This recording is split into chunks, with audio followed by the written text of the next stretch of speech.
तो चलिए आज बात करते हैं पार्टनरशिप प्लेबुक के। आज हम समझेंगे कि कैसे कुछ बहुत ही स्मार्ट ब्रांड्स स्ट्रेटेजिक पार्टनरशिप का इस्तेमाल करके अपनी ग्रोथ को एकदम सुपर चार्ज कर देते हैं। आइए शुरू करते हैं। कभी ये सोचा है कि कुछ ब्रांड्स रातों रात हर जगह कैसे दिखने लगते हैं? लगता है ना?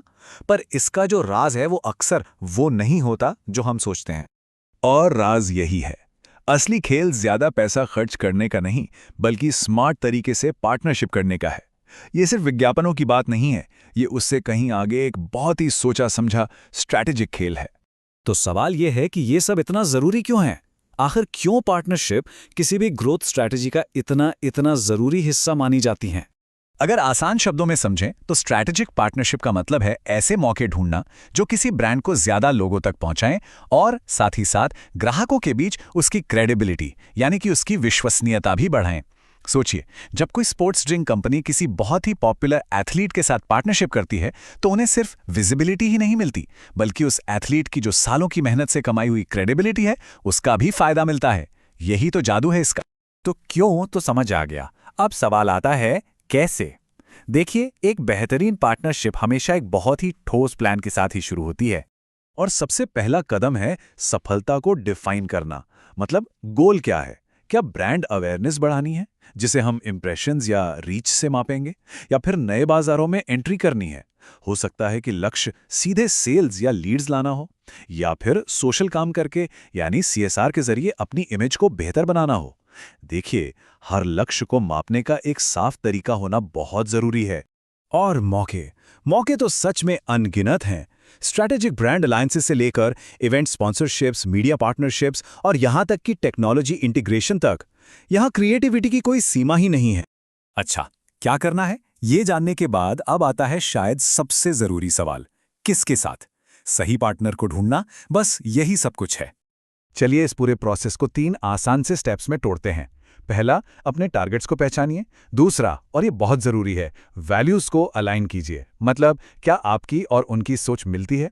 और आखिर में उनकी पोटेंशियल को स्कोर कीजिए। ये स्लाइड देखिए, ये सब कुछ एकदम साफ कर देती है। सबसे ज्यादा वजन किसे दिया गया है? ऑडियंस ओवरलैप और ब्रांड वैल्यू अलाइनमेंट, दोनों मिलाकर 70%। मैसेज बिल्कुल साफ है, सही लोगों तक पहुंचना और अपने ब्रांड की इमेज को बनाए रखना, ये सबसे ऊपर है, बाकी सब बाद में। ठीक है, तो टारगेट चुन लिया गया है। अब समय है एक ऐसा प्रपोजल बनाने का जो वाकई में दमदार हो। ये स्लाइड एक बहुत ही क्लासिक गलती दिखाती है। हमें आपसे ये चाहिए वाला जो अप्रोच है ना, वो काम नहीं करता। इसके बजाय फोकस इस बात पर होना चाहिए कि हम मिलकर क्या हासिल कर सकते हैं। ये पार्टनरशिप सहयोग के बारे में है, मांगों के बारे में बिल्कुल नहीं। और यही एक सच में शक्तिशाली पार्टनरशिप की नींव है। जब दोनों ही पक्ष एक ही मंजिल की तरफ देख रहे हों, तभी तो असली जादू होता है।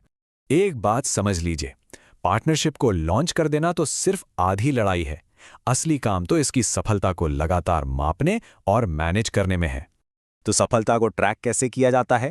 चलिए कुछ जरूरी मैट्रिक्स पर फटाफट नजर डालते हैं। सबसे पहले इंप्रेशंस या रीच, मतलब कितने लोगों ने पार्टनरशिप को देखा। इसके बाद आता है एंगेजमेंट रेट, क्या लोग सिर्फ देख रहे हैं या वो सच में उस कंटेंट के साथ इंटरैक्ट भी कर रहे हैं? Likes, comments, shares. और जाहिर है सबसे जरूरी बात, बॉटम लाइन, क्या इस पार्टनरशिप ने सीधे तौर पर लीड्स या सेल्स को बढ़ाया? क्या इससे बिजनेस को फायदा हुआ? और आखिर में सबसे बड़ा सवाल, रिटर्न ऑन इन्वेस्टमेंट यानी ROI, क्या ये सब करना फाइनेंशियली फायदेमंद था? जो लगाया वो वापस मिला या नहीं? सफलता को मापना तो जरूरी है, लेकिन हमें थोड़ा रियलिस्टिक भी होना होगा। हमें जोखिमों को भी समझना होगा। ये स्लाइड जोखिमों को मैनेज करने के लिए एक बहुत ही सिंपल लेकिन पावरफुल फ्रेमवर्क देती है। देखिए, अपनी रेप्यूटेशन, फाइनेंस या कानूनी जोखिमों को पहले से पहचानिए और फिर उन्हें कम करने के लिए एक प्लान तैयार रखिए। प्रोएक्टिव होना मतलब पहले से तैयार रहना ही सबसे अच्छा बचाव है। दिन के आखिर में सब कुछ बस इसी एक सवाल पर आके टिक जाता है, और इस सवाल का जवाब ही किसी भी ब्रांड का भविष्य तय कर सकता है। इसलिए जो भी चुने, बहुत समझदारी से चुने।